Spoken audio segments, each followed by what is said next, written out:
Hello બાળકો, જય Shri Krishna, good morning. અને આજના લેક્ચરમાં તમારા બધાનું સ્વાગત છે. આપણે આગલા લેક્ચરમાં પ્રિઝમ ભણ્યા હતા અને તમારી બુકમાં પ્રિઝમના દાખલાની કોઈ પ્રેક્ટિસ આપેલી નથી. એકાદો દાખલો છે તો એ હું ગણી દઉં છું તમને, પણ એ સિવાયના પણ આપણે પ્રિઝમ બહુ અગત્યનો પોઈન્ટ છે અને પ્રિઝમની પ્રેક્ટિસ કરવી ખૂબ જરૂરી છે. એટલે હું જેડબલઈ નીટ ગુજકેટમાં પૂછાય તેવા દાખલાની પ્રેક્ટિસ પણ અત્યારે જ કરાવવાનો છું. બરાબર? જેટલા આજે શક્ય બનશે એટલા આજે, બાકીના નેક્સ્ટ લેક્ચરમાં. તો અત્યારે જે છે એ દાખલો આપણે જોઈ લઈએ. ઈઝી છે એકદમ. અજ્ઞાત, આ સ્વાધ્યાયનો 9.6 છે. અજ્ઞાત વક્રી ભવનાંક ધરાવતા કાચમાંથી એક પ્રિઝમ બનાવવામાં આવેલ છે. તેની એક સપાટી પર પ્રકાશનું સમાંતર કિરણ જૂથ આપાત કરવામાં આવે છે. લઘુત્તમ વિચલન કોણ 40 ડિગ્રીનો મળે છે. પ્રિઝમના દ્રવ્યનો વક્રી ભવનાંક શોધો. પ્રિઝમનો વક્રતાકારક કોણ, મતલબ કે પ્રિઝમ કોણ 60 ડિગ્રી છે. એટલે કે પ્રિઝમ કોણ 60 ડિગ્રી છે. એટલું જ નહીં, પણ લઘુત્તમ વિચલન કોણ dm છે એ પેલા કેસમાં 40 ડિગ્રી છે. ઉપરાંત કાચમાંથી પ્રિઝમ બનાવેલ છે અને હવામાં જ છે. બરાબર? એનો વક્રી ભવનાંક આપણે હવામાં શોધવાનો છે. એટલે n g આપણે શોધવાનું છે. તો હવે આ બે વસ્તુ આપેલી હોય તો આપણે કોઈ ટેન્શન નથી ભાઈ. બરાબર? થઈ જાય એવી પરિસ્થિતિ છે. એટલે કે a n g બરાબર સૂત્ર આપણું sin a plus dm લઘુત્તમ વિચલન કોણ ભાગ્યા 2 ના છેદમાં sin a/2. અને તેથી a n g બરાબર sin a 60 dm 40 ભાગ્યા 2 એટલે કેટલા? 50 ના છેદમાં sin 60 ભાગ્યા 2 એટલે કેટલા? 30. બરાબર? sin 50 ની કિંમત તમે લોગ ટેબલમાં જોજો ભાઈ. 76 60 sin 30 એટલે 1/2, 1/2 એટલે 0.5. બરાબર? અને ang ની તમે અત્યારે a 60 અને dm 40 કઈ ફરક નથી ને. 1.532. આ બેનો ભાગાકાર કરજો ભાઈ. બરાબર? એટલે આપણને જે પેલો પ્રશ્ન પૂછ્યો તો એનો જવાબ આપણી પાસે આવી ગયો 532. હવે જો આ પ્રિઝમ ને 1.33 વક્રી ભવનાંક ધરાવતા પાણીમાં મૂકવામાં આવે તો હવા ગઈ. મતલબ હવામાં હવે નથી રાખવાનો, પણ પાણીમાં રાખવાનો છે. તો સમાંતર કિરણ જૂથ માટે લઘુત્તમ વિચલન કોણ કેટલો પ્રાપ્ત થશે? બરાબર? તો W n g બરાબર ng ના છેદમાં nw. યાદ કરો, n21 હોય, n12 હોય તો આપણે શું કરીએ છીએ? n2 ના છેદમાં n1. આ એના જેવું. બરાબર? તો આ આપણને મળ્યો હવાની સાપેક્ષમાં 1.532 ના છેદમાં nw. હવાની સાપેક્ષમાં પાણીનો વક્રી ભવનાંક 1.33. અને જો આમ થાય તો આ બેનો ભાગાકાર 1.151 આવશે. બરાબર? એ શોધવો પડે. શું કામે? કારણ કે નહીતર વિચલન કોણ તો આપણે નવો શોધવાનો જ છે. બરાબર? હવે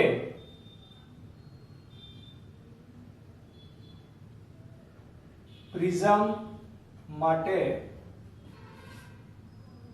પાણીમાં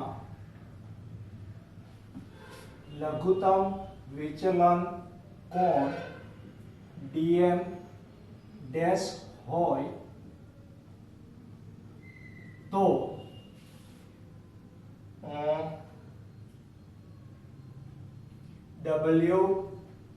WNG બરાબર sin, ભાઈ એનો પ્રિઝમ કોણ પાણીમાં જાય કે અવકાશમાં જાય, પ્રિઝમનો પ્રિઝમ કોણ ના બદલે, ભાગ્યા 2 ના છેદમાં sin a/2. હવે આની કિંમત તો ઓલરેડી આપણે શોધી લીધી છે 1.151 ઇક્વલ ટુ sin, હવે dm ડેશ નથી હો, તમે અહીંયા ક્યાંક 40 લઈ ના લેતા, એ તો હવા માટે હતો, હવે પાણી માટે આપણે શોધવાનો છે ભાઈ, એટલે અહીંયા આવશે 60 વત્તા dm ડેશ ભાગ્યા 2 ના છેદમાં sin 30. sin 30 ની કિંમત 0.5 છે, તેથી sin 60 વત્તા dm ડેશ ભાગ્યા 2 બરાબર 1.151 ગુણ્યા 0.5 બરાબર, અને તેથી sin, હવે ગુણાકાર કરી નાખીએ ભેગો, આનું અડધું કરવાનું ભાઈ, આમ તો બીજું કાંઈ છે નહીં, તેથી 60 વત્તા dm ડેશ ના છેદમાં 2 બરાબર sin ઇન્વર્સ, આ બેનું ગુણાકાર એટલે 0.5 એટલે આનું અડધું એટલે 0.5759 બરાબર. તો હવે તમારે નેચરલ સાઇન માં 5759 છે એની કિંમત આપણે મેળવવાની છે.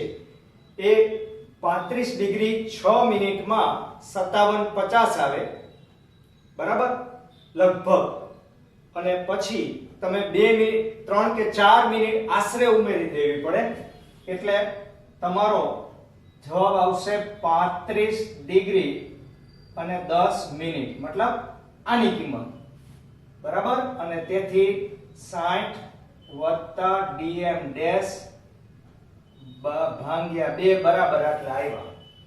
હવે 2 ને અહીંયા ગુણી નાખો અથવા 2 ને અહીંયા ગુણી આમાંથી બાદ કરી નાખો, બધી વસ્તુ સરખી જ છે, તો 30 ડિગ્રી આ ભાગાકાર કરી નાખ્યા, dm ડેશ ભાગ્યા 2 બરાબર 35 ડિગ્રી અને 10 મિનિટ, તેથી dm ડેશ બરાબર પેલા બાદ કરી નાખો એટલે 5 ડિગ્રી અને 10 મિનિટ આવશે બરાબર, અને એને આ બે શું કરવા પડશે, આપણે ગુણવા પડશે, અને એને ગુણી નાખશો એટલે અહીં કેટલા આવશે 10 ડિગ્રી અને 20 મિનિટ.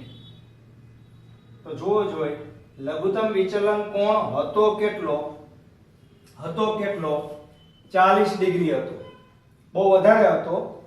ઈ જ પ્રિઝમને તમે પાણીમાં રાખશો તો એનો લઘુત્તમ વિચલન કોણ ઘણો બધો ઘટી ગયો. ઓકે બાળકો, લખી લ્યો.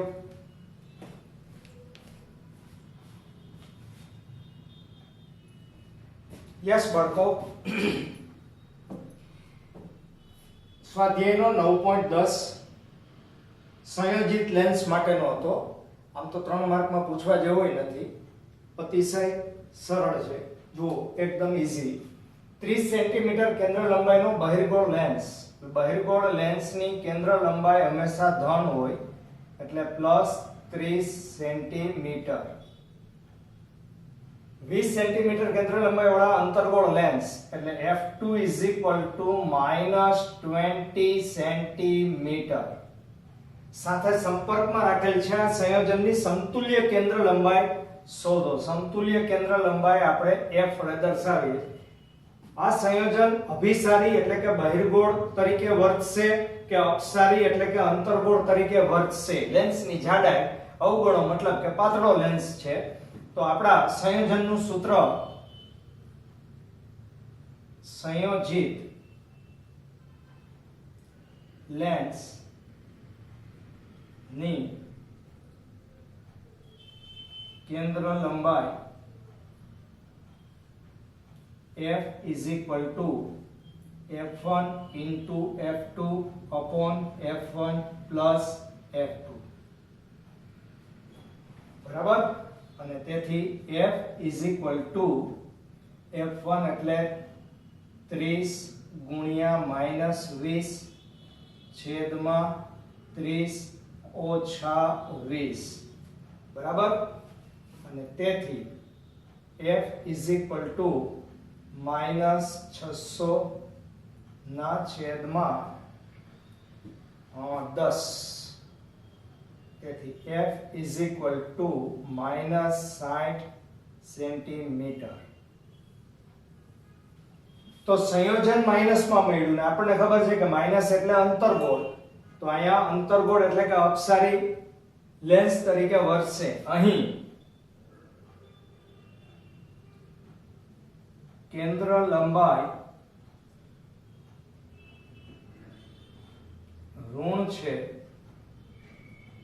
તેથી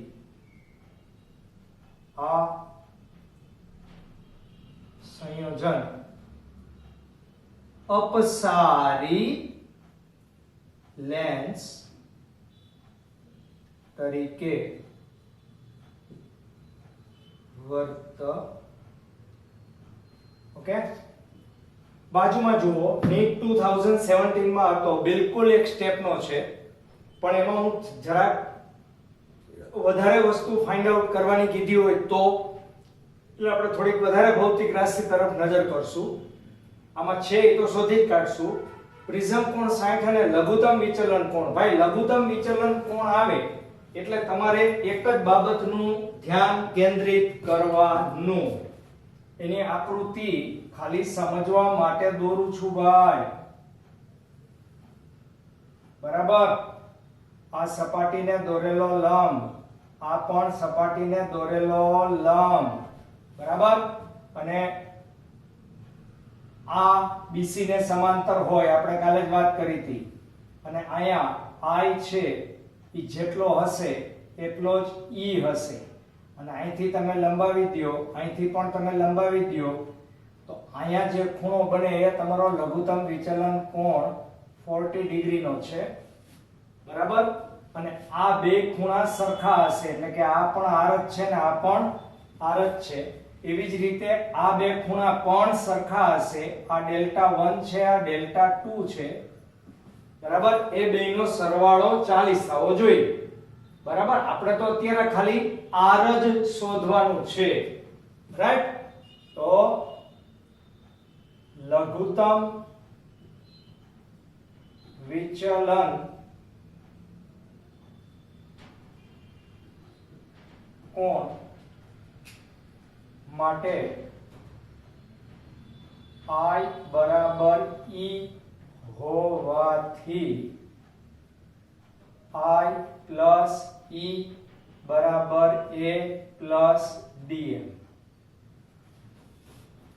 બરાબર તો અહીંયા dm ક્યારે લખાય I બરાબર E હોય ત્યારે એટલે અહીંયા 2I બરાબર A પ્લસ dm તેથી I બરાબર A પ્લસ dm ભાગ્યા 2 આ શોધવાનું નથી કીધું ભાઈ આપણે તો R શોધવાનો કીધો છે હું તો વધારામાં I શોધું છું બરાબર તો અહીં કેટલા થશે ભાઈ આ 60 છે આ 40 છે ભાગ્યા 2 એટલે 50 ડિગ્રી છે એ I મળશે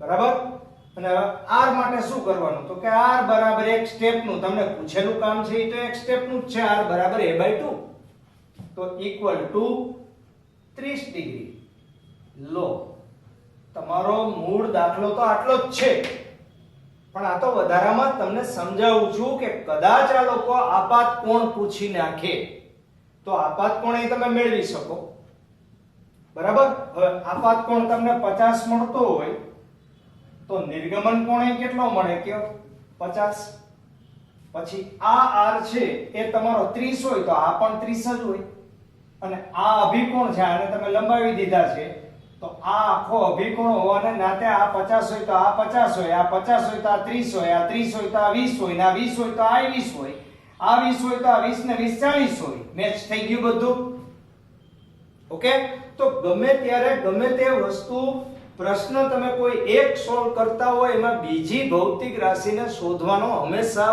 પ્રયત્ન કરો. ઓકે, તો હવે લખી લ્યો તમે. આ તો આપણી ટેક્સ્ટ બુક નો જ દાખલો છે, રાઈટ?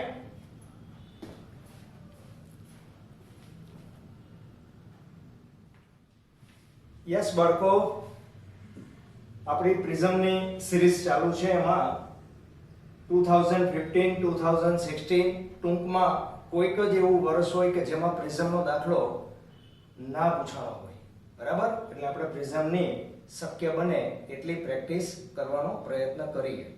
ઓકે બાળકો, તો હવે જુઓ આ દાખલામાં એક પ્રિઝમનો પ્રિઝમ કોણ A અને પ્રિઝમના દ્રવ્યનો વક્રીભવનાંક cot A/2 છે. તો લઘુત્તમ વિચલન કોણ કેટલો? વક્રીભવનાંકનું મૂળ સૂત્ર તમારું n sin A plus dm/2 upon sin A/2. હવે વક્રીભવનાંક છે એ cot A/2 છે. આ તો cot A/2 બરાબર શું લખાય કયો? cos A/2 છેદમાં sin A/2 બરાબર sin A plus dm upon 2 upon sin A/2. બરાબર? તો બે બાજુથી સમાન પદ નીકળી જશે અને આ cos નું રૂપાંતરણ આપણે sin માં કરી નાખીએ. એટલે sin 90 minus A/2. હવે A ની કિંમત તમારી પાસે હોવી જોઈએ, બરાબર? નથી, આમાં A ના પદમાં જ છે. ઓકે, તો નો પ્રોબ્લેમ. ચાલો ભાઈ A/2 મૂકી દો ઇક્વલ ટુ sin, અને શોધવાનું વિચલન કોણ છે એટલે A plus dm/2. બે બાજુથી sin કેન્સલ, બરાબર? અને શું થઈ જશે ભાઈ? 90 minus A/2 equal to A/2 plus dm/2. બરાબર? અને આ બાજુ લઈ આવો એટલે શું થઈ જશે? dm/2 બરાબર 90 minus A, કારણ કે minus A/2 એટલે minus A. તેથી dm બરાબર બગડાને ગુણી નાખો એટલે 180 minus 2A. બરાબર? આ તમારો આન્સર છે, -2A. રેડી? બહુ મજાનો છે, સરસ છે. ઓકે, હવે અહીંયા જુઓ, આ તો એકદમ ઈઝી છે. પ્રિઝમની કોઈ એક સપાટી સાથે પહેલા આપણે પ્રિઝમ દોરી, હંમેશા સાઈડમાં ઝડપથી દોરી નાખવાનો કે જેથી કરીને આપણને એક ચિત્ર સ્પષ્ટ થઈ જાય અને આપણી ભૂલ ના થાય. ઓકે, હવે જુઓ, લઘુત્તમ વિચલન પામતું હોય આવો શબ્દ આવી જાય તો જ આ પાયાને સમાંતર દોરવું, અને એવું થાય તો આ 40 હોય તો આ પણ કેટલા હોય? 40 જ હોય. 45 છે તો આ 45 છે તો આ 45 જ હોય. અને લઘુત્તમ વિચલન કોણ છે પછી તો કોઈ પ્રશ્ન ઊભો નથી થતો. એને દ્રવ્યનો વક્રીભવનાંક, લઘુત્તમ વિચલન કોણ અને વક્રીભવનાંક બે પૂછ્યો છે. તો લઘુત્તમ વિચલન કોણ આપણે જોઈતો હોય તો આપણું મૂળ સૂત્ર I plus E is equal to A plus delta આવું હતું. હવે એમાંથી I બરાબર E હોય એટલે 2I બરાબર A plus dm થાય. અને તેથી તમારી પાસે શું છે? આપાત કોણ તો છે, બરાબર? અને પ્રિઝમ કોણનું મૂલ્ય પણ છે, તો dm તો મળવાનો જ છે. અહીંથી જ મળી જશે. તો dm બરાબર 2I, I એટલે 45, 45 દુ 90 minus 60 equal to 30 degree. 30 degree છે તમારા માટે dm બનશે. અને જો 30 ડિગ્રી dm બને, બરાબર, તો હવે દ્રવ્યનો વક્રીભવનાંક એનું સૂત્ર તો sin શું થશે? A એટલે કેટલા છે? 60, 60 + 30 ભાગ્યા 2 એટલે 90 ભાગ્યા 2 એટલે 45 ના છેદમાં sin a by 2 એટલે 60 by 2 એટલે 30 ડિગ્રી. તેથી n is equal to 1 upon √2 અને ગુણાકારમાં 1 upon 2 છે એટલે અહીંયા 2 upon 1 થઈ જાય. તેથી n બરાબર √2. બરાબર. તો આ બે જવાબ 30 અને √2 આમાં છે. આ જ ઓકે. તો પ્રિઝમ માટે ખાસ ધ્યાન રાખજો, ખૂબ પૂછાય છે અને પૂછાય છે એના કરતાંય થોડાક વધારે તકલીફવાળા પણ ગણાવું છું. અત્યારે આ લખતા જાજો નોટમાં. ઓકે બાળકો.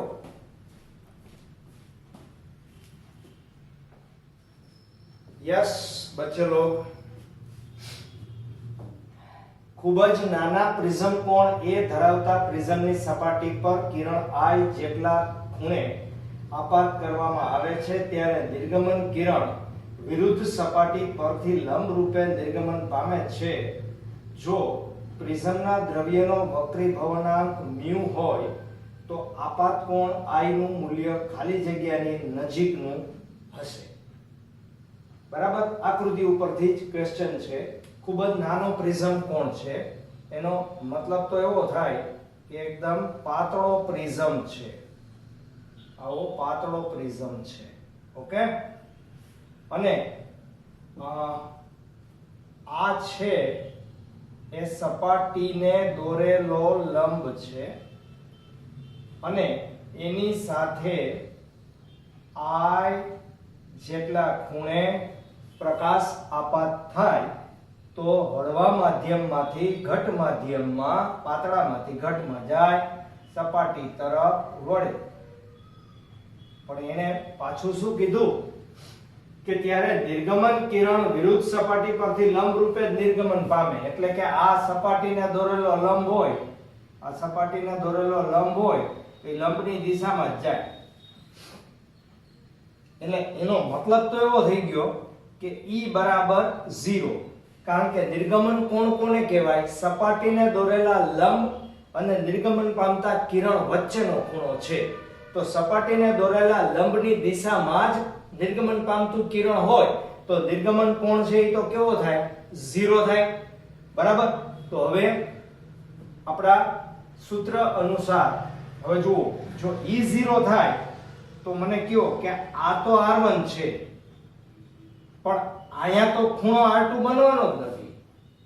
બરાબર. કારણ કે એ લંબ રૂપે જાય. તો આપણું સૂત્ર R1 R2 બરાબર a છે. તો અહીંયા R1 0 બરાબર a થાય.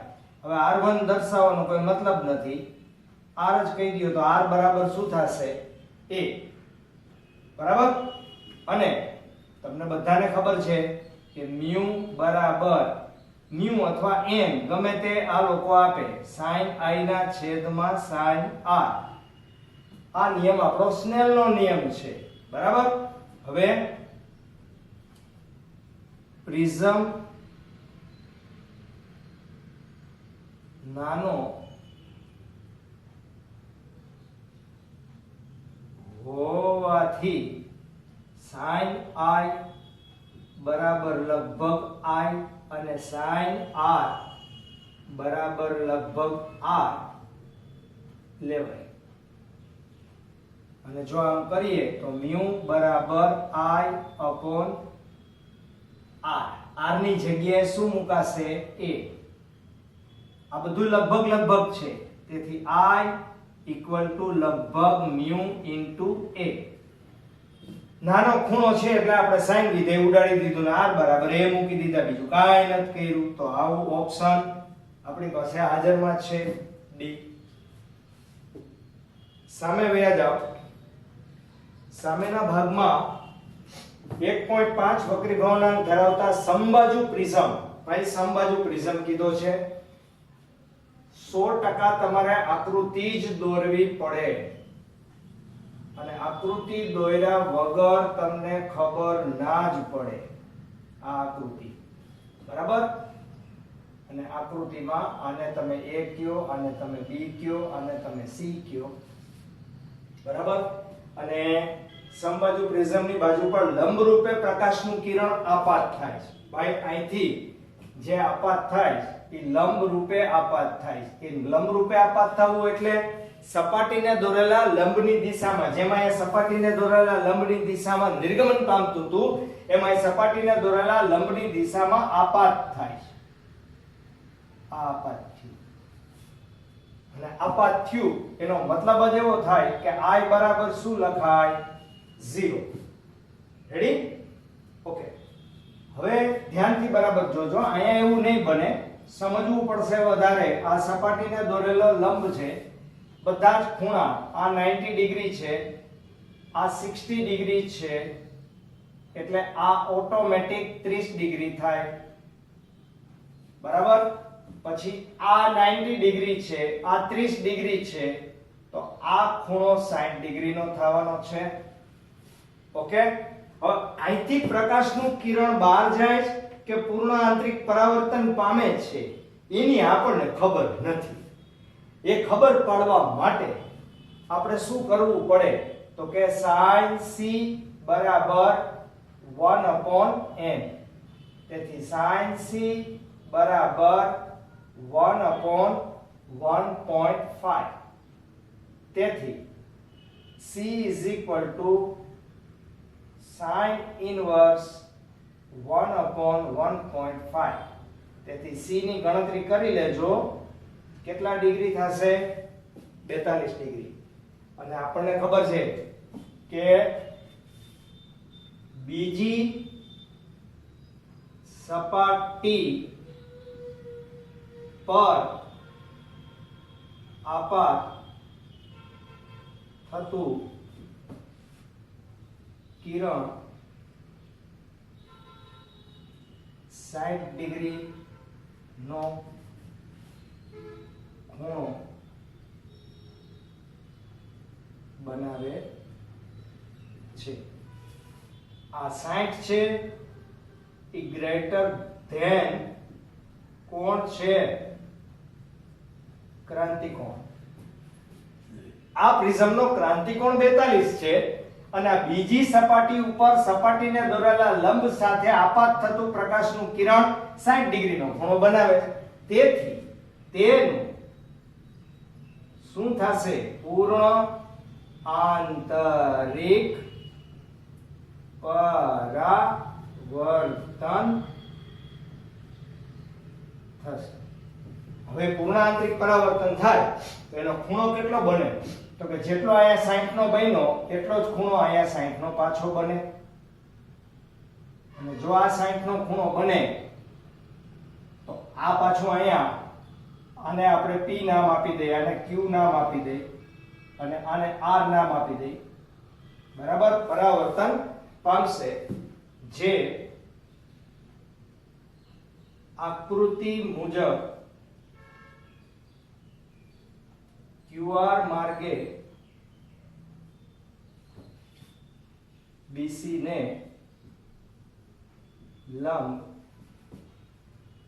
તરફ જશે. તો હવે વિચલન કેને કહેવામાં આવે? વિચલન કેને કહેવામાં આવે?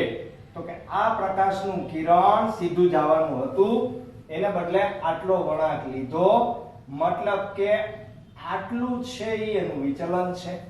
તો હવે ખૂણો તો એમ ન મળે એમ છે. જુઓ ધ્યાનથી, ખૂણો તમને આરામથી મળે એમ છે ભાઈ. આ ખૂણો 90 ડિગ્રીનો છે કે નથી એ કયો? તો આ ખૂણો છે એ 90 ડિગ્રીનો થાય કે ના થાય? પછી આ અભિકોણ હોવાને નાતે આ ખૂણો છે એ 60 ડિગ્રીનો થાય, તો ઓટોમેટિક આ ખૂણો છે એ 30 ડિગ્રીનો થાય. અને આ ખૂણો 60 નો હોય તો આ 90 છે, આ આખો 90 છે, તો આ એમાંથી 60 હોય તો આ ખૂણો 30 ડિગ્રીનો થાય. બરાબર? અને તેથી આપણે શું લખશું? તેથી આકૃતિ પરથી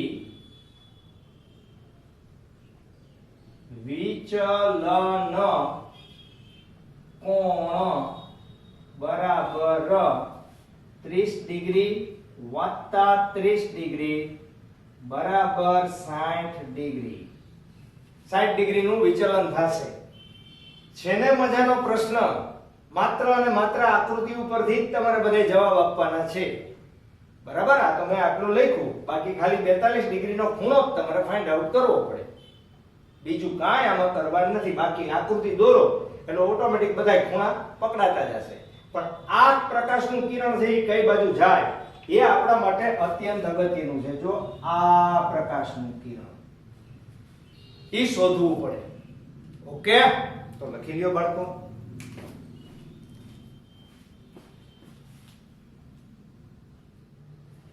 યસ બચેલો 1.42 વક્રી ભવનાંક ધરાવતા કાચમાંથી 10 ડિગ્રીના પ્રિઝમ કોણ વાળો પાતળો પ્રિઝમ છે તેને 1.7 વક્રી ભવનાંક વાળા બીજા પાતળા પ્રિઝમ સાથે જોડવામાં આવે છે. આ સંયોજનથી વિચલન વગરનું વિભાજન. આ વાક્ય ખૂબ જ અગત્યનું છે. વિચલન વગરનું વિભાજન. આવો જ આ પ્રશ્ન છે, એમાં પણ આ શબ્દનો ઉલ્લેખ છે. વિચલન વિનાનું વિભાજન થાય છે તો બીજા પ્રિઝમનો પ્રિઝમ કોણ કેટલો હશે? હવે આ શબ્દનો મતલબ આપણે સમજવો હોય તો આપણે આકૃતિ દોરવી પડે સમજવા માટે. આ એક આકૃતિ કે જેનો પ્રિઝમ કોણ 10 ડિગ્રીનો છે. આ કેટલા ડિગ્રી છે? 10 ડિગ્રી. ઓકે, આ પહેલો પ્રિઝમ છે. વાળો પાતળો પ્રિઝમ છે તેને 1.7 વક્રી ભવનાંક વાળા બીજા પાતળા, હવે ધ્યાનથી જોજો, આ છે ઈ 1.42 વાળો છે અને બીજો પ્રિઝમ એની હારે જોડવો હોય તો તમારે ઉલટો જોડવો પડે. આ જોડાઈ ગયો અને આ એનો પ્રિઝમ કોણ. બરાબર? તો ઈ કેટલો છે નથી ખબર. આનો પ્રિઝમ કોણ 10 છે ઈ ખબર છે. બરાબર? અને આનો વક્રી ભવનાંક તમને આપ્યો છે 1.7. તો મને કયો કે અહીં 12 કોણ છે? હવાનો વક્રી ભવનાંક 1, આનો 1.42, આનો 1.7. હવે શું પરિસ્થિતિ આવશે? પરિસ્થિતિ તમારી આવી કંઈક આવશે કે આના જેવી જ અહીંથી પ્રકાશનું કિરણ ગયું, પછી એનું વક્રીભવન થયું. પણ હવે ધ્યાનથી જુઓ, આના કરતા આ ઘટ માધ્યમ છે તો પાતળા માધ્યમમાંથી જ ઘટ માધ્યમમાં જાય પ્રકાશનું કિરણ તો આ માર્ગે જાય, અને પાછું ઘટ માધ્યમમાંથી પાતળા માધ્યમમાં જાય તો પાછું આમ જાય. તો વિચલન વગરનું વિભાજનનો મતલબ કે અહીંયાથી જેટલું વિચલન થયું એટલું જ અહીંયા લાસ્ટમાં વિચલન થાય. એટલે કે આ બે પ્રકાશના કિરણ સમાંતર મળે તમને એક જ દિશામાં. જ્યારે આવું બને, એવું અહીંયા બને જ છે. જ્યારે અહીંયા આવું બને ત્યારે એટલે કે વિચલન વગર ના વિભાજન માટે પહેલું જે પ્રકાશનું કિરણ ગયું એમાં થતું વિચલન ઇક્વલ ટુ અહીંથી જે નિર્ગમન પામીને ગયું બીજા માટે એ ડેલ્ટા 2. અને પાતળા પ્રિઝમ છે એટલે આપણું સૂત્ર યાદ કરો, A1 કૌંસમાં N1 - 1 બરાબર A2 કૌંસમાં N2 - 1. N2 ને બદલે μ2 લખો તો કોઈ પ્રોબ્લેમ નથી ભાઈ. બરાબર? શું મેળવવાનું છે? જુઓ આપણી પાસે બધું જ છે. બરાબર? A1 પ્રિઝમ કોણ તમને આપેલો છે 10 કૌંસમાં વક્રીભવનાંક 1.42 - 1 is equal to A2 આપણે ફાઇન્ડ આઉટ કરવાનો છે, અને N2 એટલે 1.7 - 1, અને તેથી A2 is equal to 10 multiplied 0.42 આ બાદબાકી કરી છેદમાં 0.7. તેથી A2 બરાબર 10 ગુણ્યા 0.6 બરાબર 6 ડિગ્રી. A2 બરાબર આપણને મળશે 6 ડિગ્રી. બરાબર? બીજાનો પ્રિઝમ કોણ કેટલો? આ જ સ્થિતિ બીજી આકૃતિમાં છે, પણ ત્યાં તમને એવું નથી કીધું કે આ બે પ્રિઝમને જોડી દો. ત્યાં એવું કીધું છે કે બે પ્રિઝમો P1 અને P2 નો આકૃતિ મુજબ, આ આકૃતિ તમને એક્ઝામમાં આપેલી છે, બે થોડાક દૂર છે, પણ સિદ્ધાંત તો આ જ લાગુ પડશે. સંયુક્ત રીતે વિચલન વગરનું વિભાજન કરવા માટે થાય. P1 નો પ્રિઝમ કોણ, P1 નો પ્રિઝમ કોણ A1 બરાબર 4 ડિગ્રી છે, તેનો વક્રીભવનાંક N1 બરાબર 1.54 છે. પ્રિઝમ P2 નો પ્રિઝમ કોણ A2 બરાબર 3 ડિગ્રી છે, તો તેનો N2 આપણે શોધવાનો છે. બરાબર. તો જે કામ અહીંયા કર્યું, અહીંથી ગયું પ્રકાશનું કિરણ, વક્રીભવન પામ્યું, વક્રીભવન પામ્યું, વક્રીભવન પામ્યું, વક્રીભવન પામ્યું, બધી વખતે વક્રીભવન પામશે, કારણ કે હવા અને 1.54, પાછી હવા અને બીજો વક્રીભવનાંક ખબર નથી, પણ એને કહી દીધું કે વિચલન વગરનું વિભાજન થાય. એનો અર્થ એમ થયો કે આના કરતા આનો વક્રીભવનાંક મોટો હોવો જોઈએ, આના કરતા આનો મોટો હશે.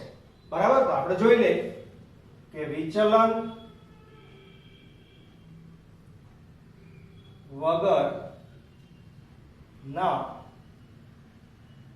વિભાજન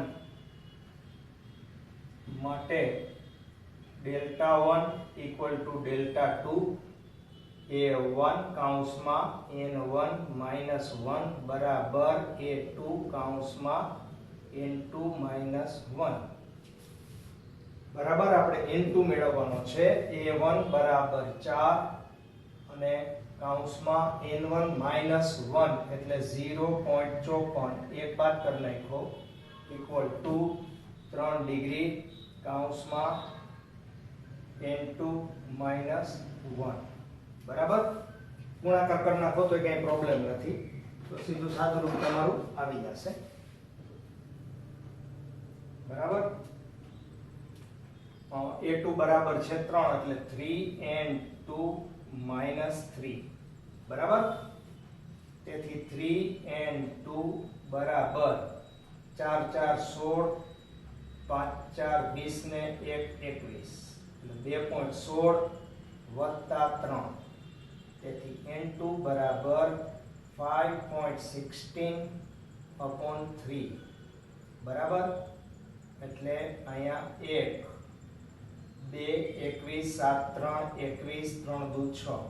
બરાબર. એટલે N2 બરાબર 1.72. આ 1.72. ઓકે.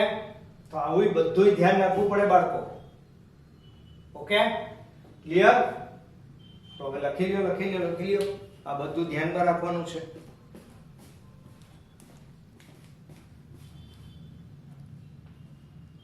યસ બાળકો,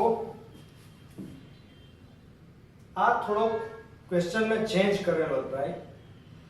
મને નજરમાં આવી ગયો કે આ ટાઈપનો ક્વેશ્ચન મતલબ કે એકે દાખલો છે નહીં, પણ આનું સૂત્ર તો આપણા કોર્સમાં લેટરલ શિફ્ટ નું છે. બરાબર.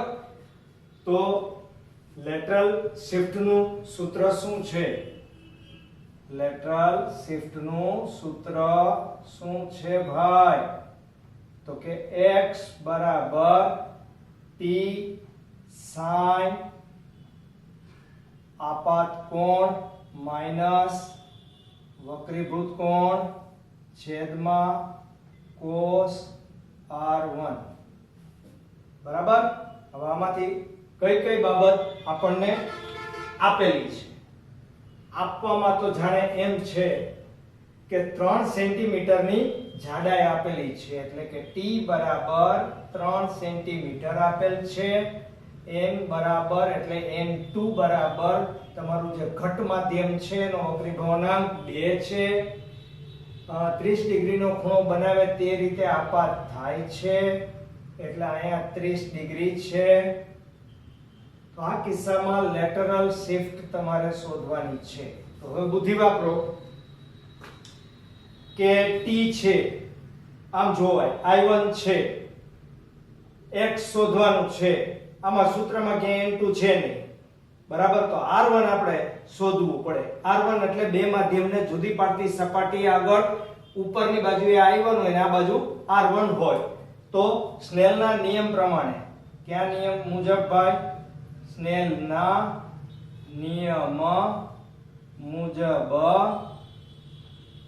શું થશે? n1 sin i1 બરાબર n2 sin r1 સોરી, બરાબર. તો હવે n1 બરાબર તો 1 છે, બરાબર, એટલે એ તો નીકળી જાય. આપણે મેળવવાનું છે n2 છે, r1 મેળવવાનું છે. તો sin r1 બરાબર sin i નો મતલબ છે 30 ડિગ્રી છેદમાં n2 એટલે 2 બરાબર 1/2 અને છેદમાં તો 2 છે એટલે 4 બરાબર 0.25 અને તેથી r1 બરાબર sin ઇન્વર્સ 0.25 0 બરાબર. તો sin માં તમે કિંમત મેળવશો તો 14 ડિગ્રીમાં આવે છે.